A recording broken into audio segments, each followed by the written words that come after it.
Good morning, everyone. Good morning. We're going to bring Joel up here in just a moment, or no, I'm not going to bring him up here in a moment. He's here. It's terrible having half your vision. It's both terrible and great because I only speak to one of you at a time. Do I have a stool coming to me? Yes, awesome.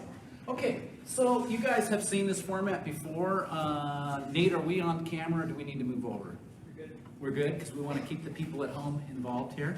So today we're going to do another one of our sit down, just kind of bringing into three-dimension faith and how it looks in real life.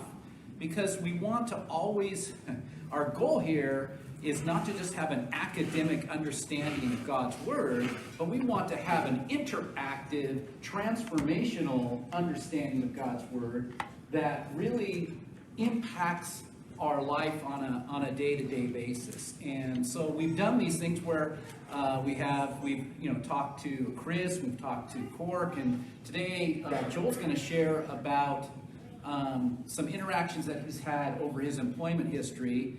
And so I'm just going to let Joel share a little bit right now, and then we'll just kind of talk and share as we go. So Joel, I'll give you the floor. I gave my first sermon when I was around about 12. And was it as bad as mine? it was never. Never bad. Like, yours, what I mean is, yours is top shelf, brother. I mean, yours should be like up there. One man's ceiling's another man's floor, right? But so I started at a young age, and I really, I enjoyed it. And so as I got older, I did it more often. And I'm not nervous when I get up here, really, because everybody in here loves me. And so if I don't say something right, I'm going to be told probably with love. And so for those people that don't know me and they think, well, that guy's wrong, well, I don't know you. So there should never be a fear of getting up here. So just a brief history. 17 and a half years ago, I started at a company called Legacy Electronics, and then I was there 7 years. And then I went to a company called Smart Modular Technologies, and I was there for about 10 and a half years. And I just started a new job with a company called Anderil last month. So that's pertinent to the conversation. So why start with the employment history when you're talking about it? Well, because I've done it for a while, and then as I went along, when I started at the next company, there were things I learned and didn't learn from my first experience, and now that I'm going to be starting the third company, I'm taking what I've learned from both and am hopefully going to do even better this time. So specifically, you're talking about you've had Bible studies at work. Mm-hmm. So you're taking what you've kind of learned from your interactions at those different companies. So let's put it this way. How do you go about? Now you've been in 3 different companies. So how do you, Joel? And let me preface this. I'm going to ask Joel this question, then I want to don't answer yet. Okay? But how do you go about starting a Bible class in a work environment? So think about that for a second, but then I also want to open it up.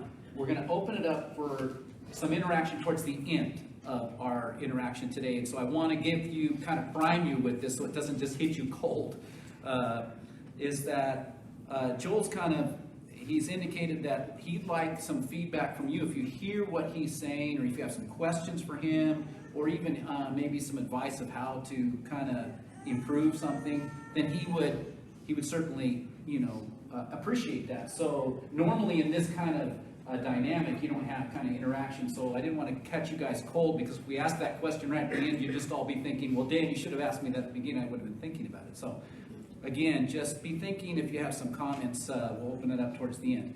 So back to our question. How do you, Joel, start the process of even starting a Bible class in a work environment? Well, I think the first thing, that if this is something that you would like to pursue, is you need to be walking the walk and talking the talk. And what I mean by talking the talk is the word Jesus, the word faith, those need to be in your vernacular. They need to be in the rotation.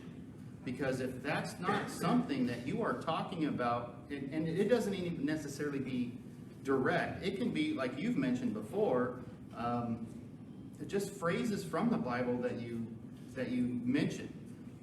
The class that I'm doing with some former co-workers, we started in Genesis recently, and we got to, "Am I my brother's keeper?" And one of them was like, "Oh, that's where that comes from." So we use that in our vernacular, and so that is an opportunity when you have something like that to use, and it helps plant the seed. So as far as starting, I had been at Legacy for about 2 years, and had really built some relationships with people, and that makes a difference. And I'll tell you about that in a minute. So I had the opportunity to get to know people, build relationships, and I found out who was spiritually minded. They weren't necessarily disciples, they weren't necessarily believers, but I could tell that they had it in their heart that they believed at least that there was a God. So whatever I was going to say wasn't just going to bounce off. So in having those relationships and finding that out, I knew I had the ability to teach, and I hadn't. And Mathew 28, Jesus says, "All authority has been given to me, therefore, because I have all the authority, go." I don't think that's a request. And I think that's one of the problems that we have in America right now, and I salute you guys. The whole disciple, I think that is exactly what we need to be doing so that we can go out and do this. So in finding out kind of who was what, I told one of my really good friends, Richard, I said, "Hey, I'm going to start reading my Bible at lunch. And, if you're interested in reading it, just, come read with me." He's like, "You know what, I think I'll do that." And then I had another coworker that, she was Catholic. And I mentioned it to her, yeah, I think I'll do that too. Now I'm like, I got this. So I printed up, and this is a DED, don't ever do. I printed up a little sliver of paper that said, "Hey, I'm studying my Bible at lunch on Wednesdays. If you would like to join us, great. If you think I'm a kook, that's fine too." Didn't go over well with one person. So that was some lesson I learned. But that's how I started gathering up, basically who would... So it's just kind of a non-threatening way, let's just read the scriptures and together. that's right? exactly what I told them. And I didn't bring in materials. Mm-hmm. I didn't bring in anything that was not... And I told everybody, this is what we're going to do. We are going to read and discuss, and that's it. Because I believe that the Holy Spirit is going to say whatever he needs to say to any and all of us. And I don't need to bring in study materials, because he is going to speak the way he needs to speak. I don't need to add anything else to it. All I'm going to do is clarify a few things, but that's it.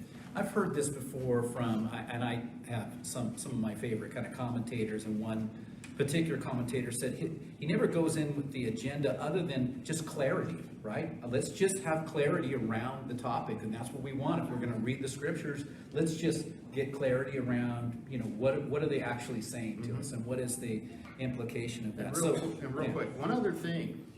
You're going to have people that disagree with you, and it will be on salvation issues. Agree to disagree. Because that's the best thing I found to do, is say, you know what, this is what I think, and this is what I think it means.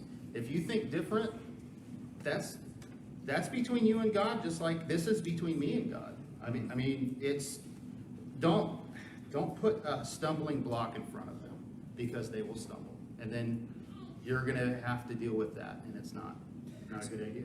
So you didn't bring any kind of study guides or anything like that? Just basically, you're just like, hey, let's read the scriptures together. And it's just a very, I think, non-threatening thing that people, and then let's just get clarity around I didn't want anybody to think that I'm trying to steer you in this direction. Mm-hmm. It really was, I'm going to let the Spirit speak, and he's going to take you where he wants you to go. So was there a particular place that you started as far as a book? Now, you weren't going to start in the book of Revelation. right? So That, you know what's funny? Is Yeah. I told them the first class, we will never discuss Revelation. Period. Don't ask. And there was always a joke when we finished a book, hey, we're doing Revelation. I said, no, who's we? We're not doing that. So, was there a particular book or something that you wanted to Well- start with that you had, what your experience gives you, what that was successful? I thought was, you know what? We're going to do Luke, and then we're going to go into Acts, because that covers the beginning of the gospel as far as the New Testament goes, and it covers the creation, founding of the church. And so by the time we're done with that, everybody should have a good idea of basically what has happened to set up and bring us where we are. I think that was the reason I did that, and I don't agree with it now. That's not how I'm going to do it going forward. So why? I'm going to start this new one with John. And the reason I want to start with John is, like Luke is like an investigative reporter. He goes out and he talks to people and he writes it all down because I don't think he saw any of it. So he has that kind of very academic approach to it. John has probably the deepest relationship with Jesus. And it's interesting because for a fisherman, there is a real poetic sense to what John writes. I mean, the first chapter of John is a masterpiece in the verbiage and in all of that it encompasses. And so John, I think, really has that attitude of, let me tell you about that man that I love, because I loved him and I know he loved me. Let me just tell you about what he was like and what he said. And so I think starting there going forward, you're going to show really the depth of humanity that the Lord had with walking in the flesh. That I think sometimes the other gospels are very, Jesus is, God, Jesus is God, but John shows this side of him that I think is coming out great in the Chosen show, because it just puts so much more human touch to it. So you just told me when we were talking about this on the phone the other day that you recently started this new position. How long have you been? About a month. About a month. And so here you are, new employee, just getting to know people. Is this have you already started something already at this new? No. No. Okay, but it's something that you've kind of got strategically. You're looking to try and do if you can. When I right? started- find people that are willing to do it. Exactly. When I left Legacy and started Smart, I made the mistake of going right in and going, hey, I'm going to have a Bible class next week. And all right. I mean, I had not built any relationship with anybody. I had not gone and had an idea of who would be receptive and who wouldn't be receptive. And there was actually one person that was anti-receptive. He complained about me having a Bible verse in my email signature. So I didn't take the time to do that, and because I didn't do it that way, I got really discouraged when I was getting a lot of pushback, even from corporate. I asked, hey, can I use the conference room? And no, not using the conference room. So I actually didn't do anything for a while there, because I just was like, no, all right. And I say that to my shame. So strategically, it's important to just establish a relationship with folks prior to just diving in, because Right. it's based on that relationship that you have some level of just familiarity, of trust, of just knowing who they are. And so I think that's really, as you're going to see where we're going with this, and I'm going to be the first person to tell you that even in leadership, I am trying to understand what our discipleship type of process will be, because for me, my growing up in the church was a very academic learning, but it was academic that was very connected to my faith as well. That worked for me, the academic aspect of it, because I was able to connect the academic aspect to the action of it, and it became very three-dimensional to me in that way. But that's not true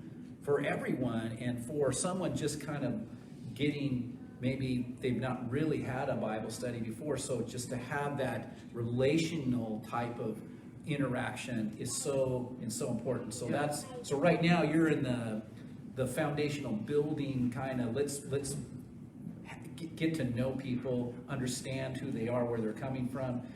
How valuable will that be, or how invaluable was that as you learned about people in previous? Were you able to then, because of who you knew the people were, kind of shape the class or the discussion to maybe fit their life? Right. Well, the roadblock that I hit at first, I overcame eventually because it also gave people around me time to see what I was about. And so going through what I went through, people commented on that and said, man, I can't believe how well you handled that. And again, it came back to, I would say, God brought me through that. I mean, I literally did what I thought he would have me do at every turn. And by doing that and trusting him, it worked out the way that it did. I have no doubt about that.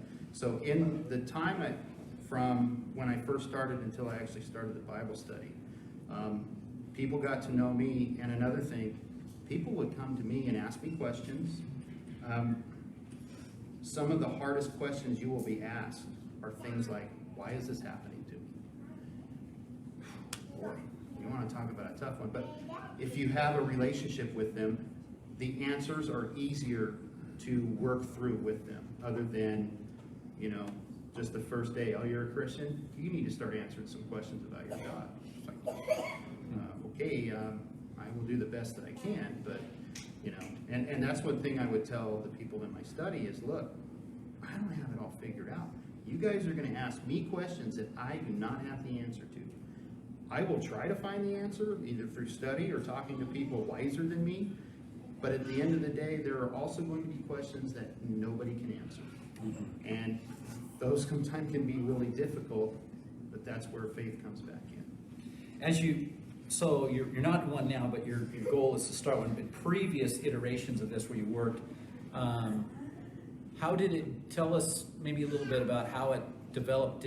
Once you started with a person, did it grow from that, or did it just stay within kind of a small group of interconnected people? Well, the first class I did at Legacy, I had told everybody about it. The first class I had like 12 people. There was like 120 in the whole business, so I was like, 10%, that's awesome.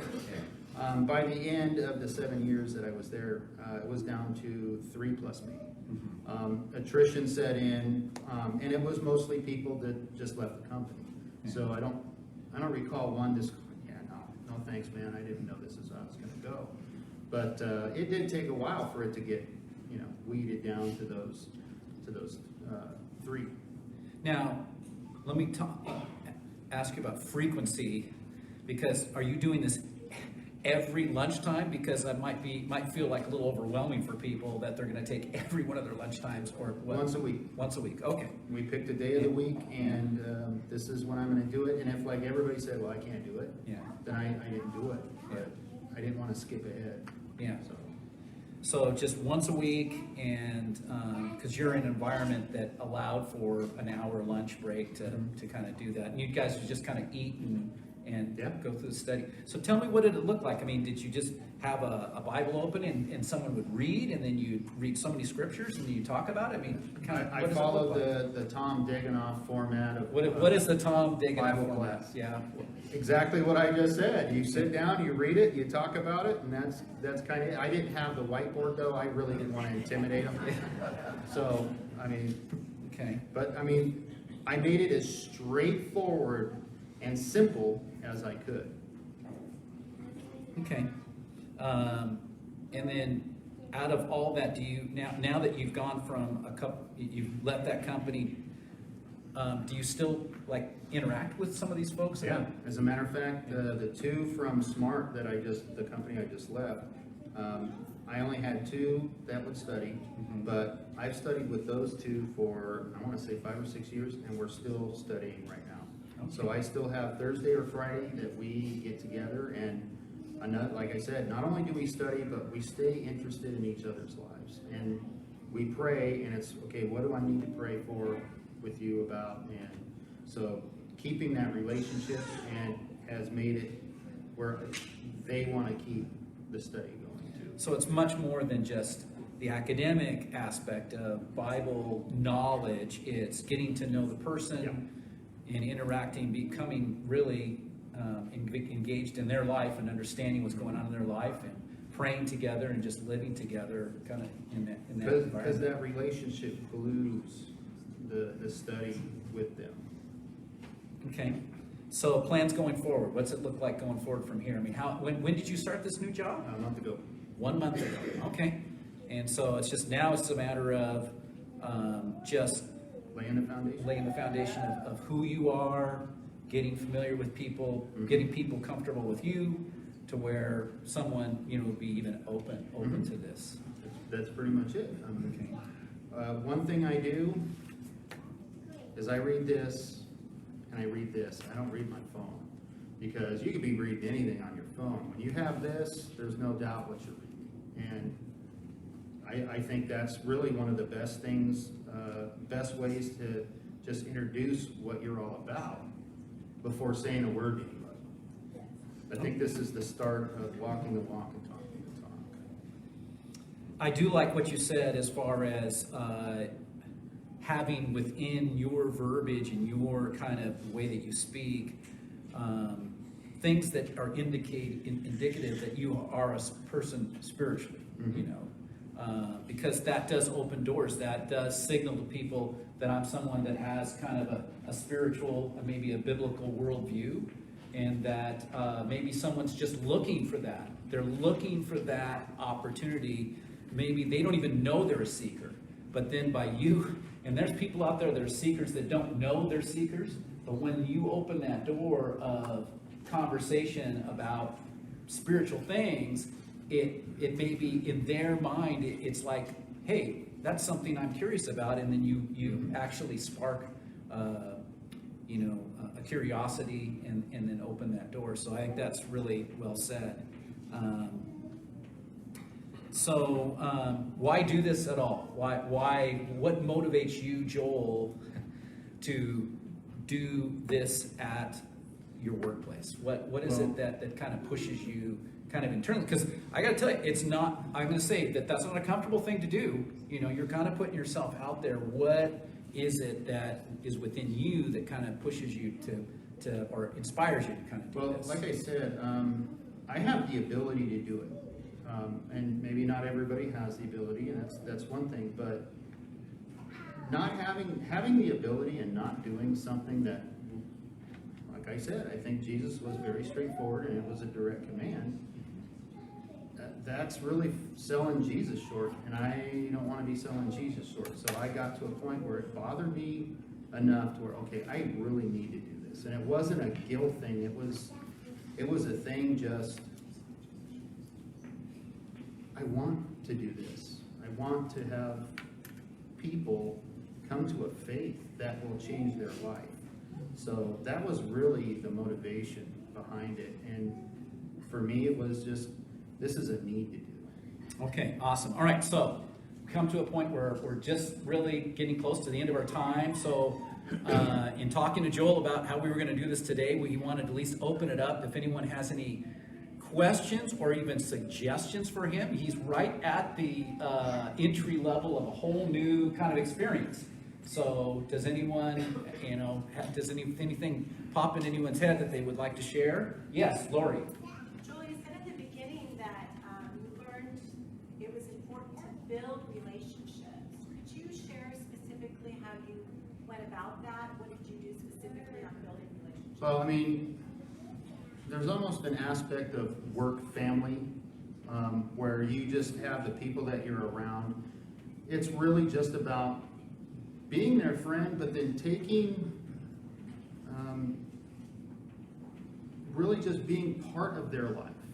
And being more than just, hey, you're my buddy, just really investing in them, because that's going to be part of what makes a difference when you approach them about this. Because if you're just that guy over there, all right, but in my new company, I've went out of, like the last company, I was really the only one in the office. And now there's like 50 people in the office. So I'm making a point to go and introduce myself to especially the people around me who are going to be within my physical sphere of influence, but really making an effort to go and try to meet as more people as I can. So just making yourself sociable and engaged with Right, people. which is a challenge for me. Yeah. I mean, this is one of the harder parts for me, is like really just being more of an extrovert about this. So I was just checking the chat to see if there was anyone who was at home that had a suggestion. I didn't want to, because we love having you guys on Facebook attending at home, and don't want to miss out on any of your comments if you had one. So I don't see anything there right now, but I think even in my role as a manager, I do walk around every morning and greet people. The few people that actually show up to work today, I'm actually excited to see people come in. So I make sure I greet those people. But I think to your point, Lori, that's great, is that you're establishing some kind of relationship of being cordial and being open to talking to people, because not everyone is that way. You're right. That's something that you have to, Thanks, bro. you're battling to do. So yeah, I feel warm about you. Okay. Okay, great. Any other comments? Someone has to. Where? Oh, person right in front of me. Go, Alicia. Go. Well, I want to give credit to Lori because something that she does well to get involved in people's lives is that she asks them about themselves. Yep. And I think that's and I learned that also from my mom. To ask them about their life, about their family. And if it's hard for you to talk to people, ask about their family. Everyone wants to talk about their family. So if it's hard for us, maybe that's something that we can encourage each other to do. Be not only listeners, but ask about them rather than talk about me. Okay, Greg Roten writes in, how did you deal with the negative feedback that you got? When you got negative feedback, how did you deal with that? Really, the only negative feedback that I got would be just someone complained to HR, and I didn't hear about it till much later. But it was kind of like, I don't understand why you have a problem with that. But at least I didn't get negative feedback, and I don't think it was necessarily I did such a good job, but I just didn't have to deal with a whole lot of that. Okay, so it didn't impact you directly to where No. you had to interact with it. No. Okay, so that was Greg's question, that if you had negative feedback, how did you interact with that person? How did you diffuse that? But you didn't really have And that. I think I would just approach it as, I'm sorry that you feel that way. If it was something I said or did, let me try to, work with you on repairing it.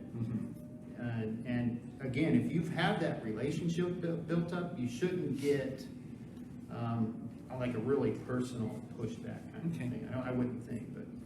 Okay, now, who's my eyes? Anything Slater. else over here? Look around. Slater. Oh, yeah. So you mentioned at the beginning that you let God supply some things for you, but I'm going to ask the next question. So what have you learned about Him supplying things for you? So for those at home, Roger, if you didn't hear that, say it real loud again. So at the beginning, he mentioned when he got into the Word, he didn't choose a subject. He gave God glory for letting God provide the direction. But in the relationships and things with people, how has God shown up in those situations? How can you? People will come and ask me to pray with them or pray for them. One of my coworkers who wasn't in my Bible study, but I was actually doing my Bible study at my desk over my phone, and he would listen. And so he come and ask me, my wife might be having cancer. I would really appreciate if you would pray for her. And since we were the only two in the office at that time, I just said, let's pray together. I put my arm around him. And over the next couple of months, I did that several times. So far as I know, his wife did not end up with it. And, that was one thing I would pray on my own, is just, and maybe I shouldn't, but Lord, grant this blessing. Because I know if you grant this blessing, it's gonna be more of a, man, there's something to this. So, that was really the way I think that I did approach it. Okay. Yes, Will. One of the things I've done is, I'm at a school with, and you all understand this, I'm the oldest person on the campus, okay? So the administrators could be my kids. But what I've done is I took a plain white envelope and a little 3x5 card, and I wrote on the card, "You're being prayed for every day." And it was put on their desk. I didn't put my name on it or anything yet. I know the secretary of these 3 administrators knows who did it, okay? Because that's the only way to get that card On the in desk. their office. That's Or- amazing. But then, as I meet these administrators at different times in the teacher's lounge and so on, I'll stop and say, and we'll have a, "Hi, Will, how you doing?" So on, "How are you doing?" And I'll say, "How's your world?" And I'll just quit talking. And I find they open up, they melt. It's just like going through a store when you ask the cashier at the grocery store, you know, and she's doing all this stuff, and you stop and say, "How's your day going?" They just like, "I thought nobody would ever care." So that's when the awesome power of the listening ear comes in. And remember what they tell you, so you can refer back to it at the next time you meet. "Hey, how did that ever turn out?" Yep. This thing, now, our schools today are under a lot of stress, man, I mean, like, big time.